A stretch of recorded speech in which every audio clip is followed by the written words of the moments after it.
मैं हूं जगरूप सिंह और आप देख रहे हैं टुडे न्यूज़। टुडे न्यूज़ हर कदम सच के साथ।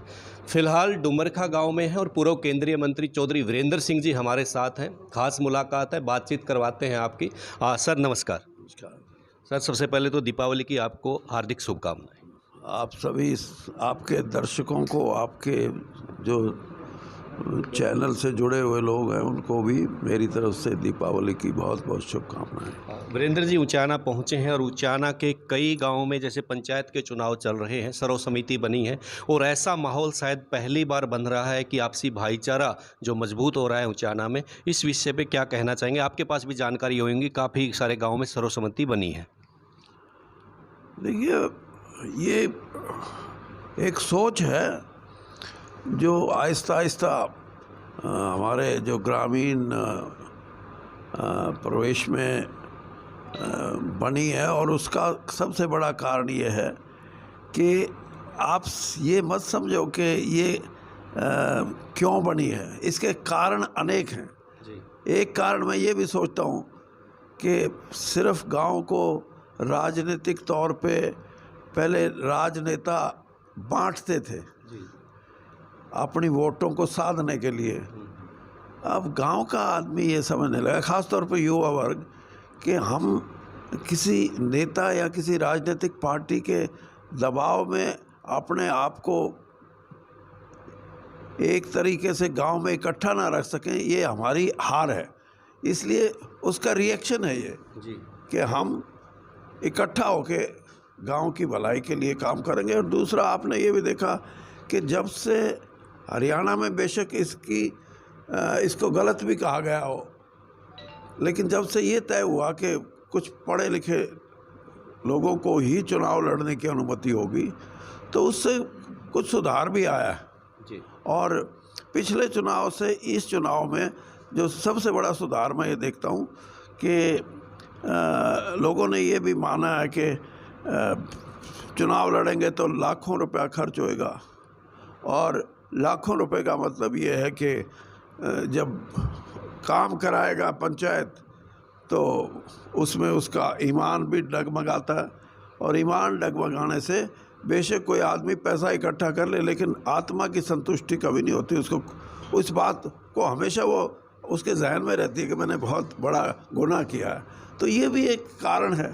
तो ये मैं समझता हूँ कि अच्छा है इस तरह की सोच पैदा हो, और इस तरह की सोच पैदा होएगी तो चुनाव में दो तीन चीज़ें होंगी, सिर्फ पंचायत की नहीं, विधानसभा का चुनाव होगा, लोकसभा का चुनाव होगा, उसमें दो तीन चीज़ें ऐसी निखर के आएंगी कि एक तो पहले आपने देखा हो, जब ये ईवीएम सिस्टम नहीं था तो कुछ राज्य ऐसे थे जहाँ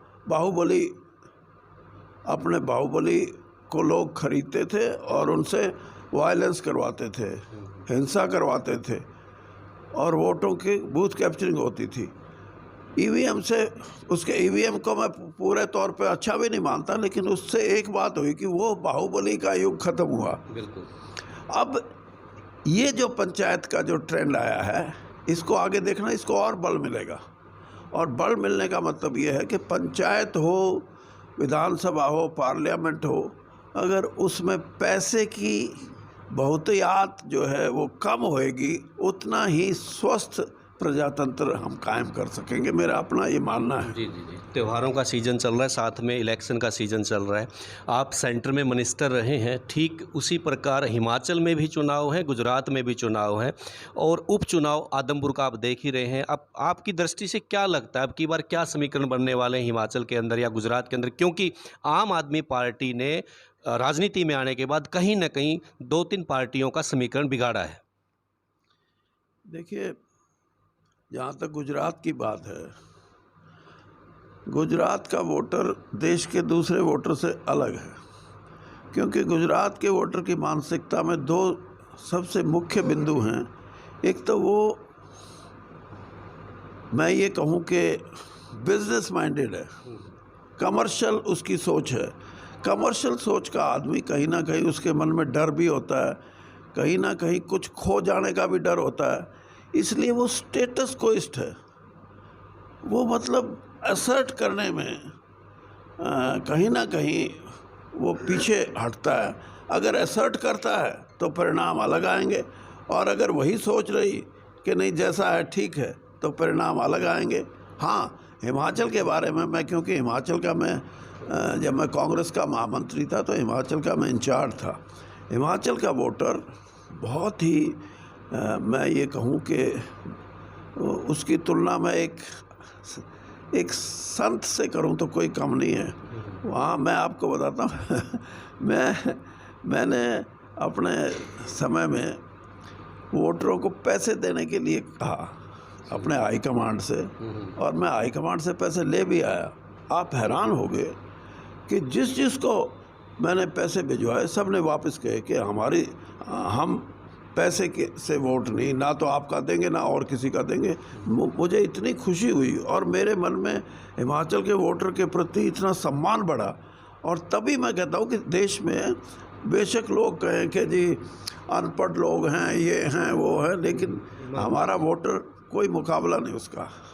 जो आम आदमी पार्टी है वो किसको रिप्लेस कर रही है? जैसे कई जगह लगता है कि कांग्रेस को रिप्लेस करी, कांग्रेस की जगह आम आदमी पार्टी स्ट्रांग हो रही है। आम आदमी पार्टी को हिमाचल गुजरात में कुछ फ़ायदा होने वाला है? देखिए, आम आदमी पार्टी की शुरुआत है, लेकिन मैं आम आदमी का जो मॉडल है वो दिल्ली का मॉडल तो हो सकता है, वो देश का मॉडल नहीं हो सकता, नंबर एक। नंबर दो बात ये कि कांग्रेस 136 साल पुरानी पार्टी है। वो अगर आज धूमिल पड़ गई या उसका जो पैन इंडिया कैरेक्टर नहीं रहा, उसकी खुद की कमज़ोरी है।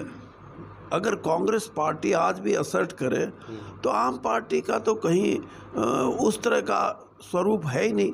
लेकिन ये ज़रूर है कि कांग्रेस अगर फेल होती है तो इस देश में एक अच्छा विपक्ष, और अच्छा विपक्ष का मतलब एक पैन इंडिया कोई पार्टी बने, तो उसमें ये भी रेस में है। यानी आप बताइए, मैं आपको 50 साल में जो रीजनल लीडर्स हुए हैं उनमें एक ऐसा आदमी का नाम लो जिसने 2 राज्यों में अपनी सरकार बनाई हो। तो पंजाब में सरकार बनाना, दिल्ली में उनकी सरकार है, और ट्राई वो कर रहे हैं वहाँ जहाँ कांग्रेस को वो कमज़ोर समझते हैं। अब कांग्रेस में और आप में मुकाबला है, लेकिन मैं आज भी मानता हूँ कि जो कमिटमेंट और जो नज़दीकियाँ साधारण वोटर की कांग्रेस से रही हैं, अभी आम पार्टी में वो नज़दीकियाँ नहीं बना सकी। ये नज़दीकी नहीं होती जी मैं 300 यूनिट बिजली माफ़ कर दूंगा, मेरे को वोट दो। ये टेम्परेरी चीज़ें हैं। प्रजातंत्र में ये चीज़ें मैं नहीं मानता कि इस किस्म का मॉडल होगा तो वो पार्टी, लोग उस पार्टी को ग्रहण करेंगे या उसके समर्थक बनेंगे, मैं नहीं मानता। विजेंद्र जी सांसद हैं हिसार से, और उनका क्षेत्र आदमपुर भी आता है। आप इलेक्शन के दौरान भी गए होंगे, मीटिंग ली होगी, तो वहाँ का क्या लगता है? क्योंकि वहाँ आम आदमी पार्टी भी है, इनेलो भी है, कांग्रेस भी वहाँ से चुनाव लड़ रही है, और भारतीय जनता पार्टी अभी नई ज्वाइन करी है कुलदीप जी ने, और अपने बेटे को उन्होंने मैदान में उतारा है। तो वहाँ का समीकरण क्या लग रहा है आपको? क्योंकि आप अंदर रहे राजनीति के और लंबे समय से राजनीति कर रहे हैं, और वो आपका क्षेत्र भी रहा है, यानी सांसद जी का क्षेत्र है। देखिए, सांसद जी से तो वो अपना आंकलन आप करें, मेरा आंकलन जो है मेरा अपना है। और मेरा आंकलन ये है, अभी तक तो मैं गया नहीं उस चुनाव क्षेत्र में, और लेकिन जो मैं देख सकता हूँ, पढ़ सकता हूँ, मतलब पढ़ने का मतलब ये नहीं अखबार में पढ़ लिया, या मुझे नज़र जो आता है वो ये है कि चुनाव ये बीजेपी और भजन लाल जी की वोट मिल के एक अच्छा कॉम्बिनेशन है। अब कांग्रेस जो है वो अपनी वोटों को कहाँ तक रिटेन करती है, ये सवाल है।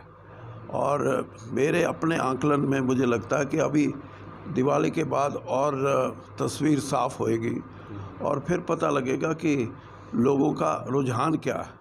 लेकिन अभी तक वोट बैंक की जो बात है, देखिए पिछले 8 साल में भारतीय जनता पार्टी ने, सिर्फ आदमपुर की बात नहीं, मैं सारे हरियाणा की बात कर रहा हूँ, भारतीय जनता पार्टी ने कांग्रेस का जो वोट बैंक था उसमें बहुत बड़ी सेंध लगाई, और उस सेंध का सबसे बड़ा प्रतीक है ओबीसी वोटर। ओबीसी वोटर का रुझान कांग्रेस से हटके आज, और वहाँ ओबीसी वोटर जैसे प्रजापति समाज है, जांगड़ा समाज है, ये 2 बड़े समाज हैं ओबीसी के जो वहाँ महत्वपूर्ण हैं। तो अब वो क्या करेंगे, वो भी चुनाव पे असर पड़ता है। और जो दूसरा मतदाता है, किसान मतदाता है, ख़ास तौर पर जाट, उनका क्या बर्ताव होगा, ये सारी चीज़ें इस बात की तरफ इशारा करती है कि हरियाणा की राजनीति में मैं नहीं मानता कि आदमपुर के चुनाव का कोई जो कांग्रेस भी कहती है, बीजेपी भी कहती है कि ये सेमीफाइनल है, ये कुछ कोई फाइनल नहीं, ये तो क्वार्टर फाइनल भी नहीं है, ये तो फर्स्ट राउंड भी नहीं है।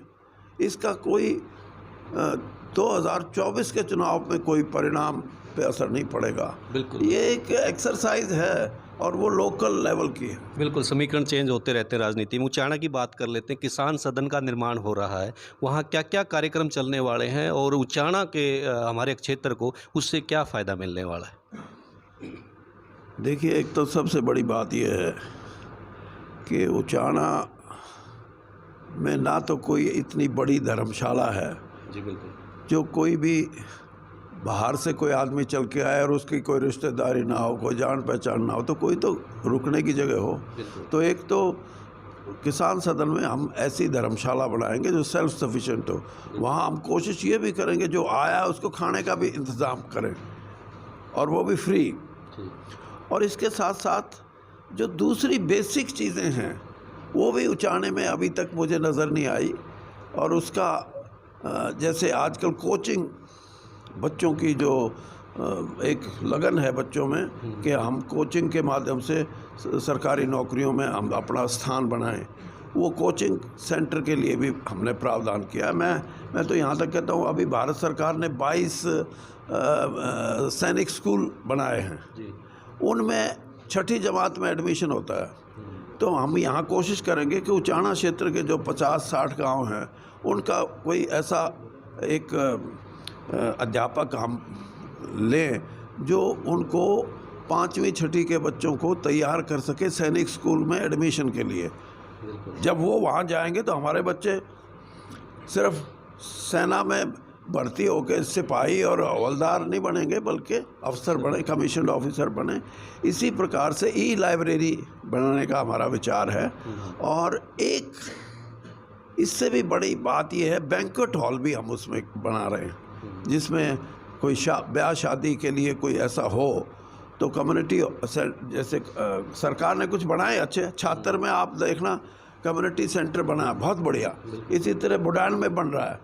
हम चाहते हैं कि उचाना के अंदर एक ऐसा बैंक्वेट हॉल बने जिसमें साधारण से साधारण परिवार का आदमी भी अपनी शादी वहाँ कर सके, और खुद आ जाए, बारात वहाँ आ जाए, वहीं से बारात विदा हो जाए, वहीं उसका खाना हो जाए, वहीं उसके बाकी जो धार्मिक रिचुअल्स हैं वो पूरे हो जाएं। और साथ साथ मैंने ये भी कहा है कि वहाँ हम मिनी ऑडिटोरियम भी, छोटा ऑडिटोरियम भी बनाएंगे। मैंने पहले भी एक दिन आपसे बात कर रहा, जो ऑडिटोरियम में विचारों का प्रवाह होता है वो खुले में या जहाँ डिस्टर्बेंस वो नहीं होता। तो ये भी चीज़ें ज़रूरी हैं, इन चीज़ों पे हम ध्यान कर रहे हैं। आधुनिक रहेगा सारा। तो ये थे पूर्व केंद्रीय मंत्री वीरेंद्र सिंह, और बेबाकी के साथ अपनी बात रखी। टुडे न्यूज़ के लिए जगरूप सिंह की रिपोर्ट।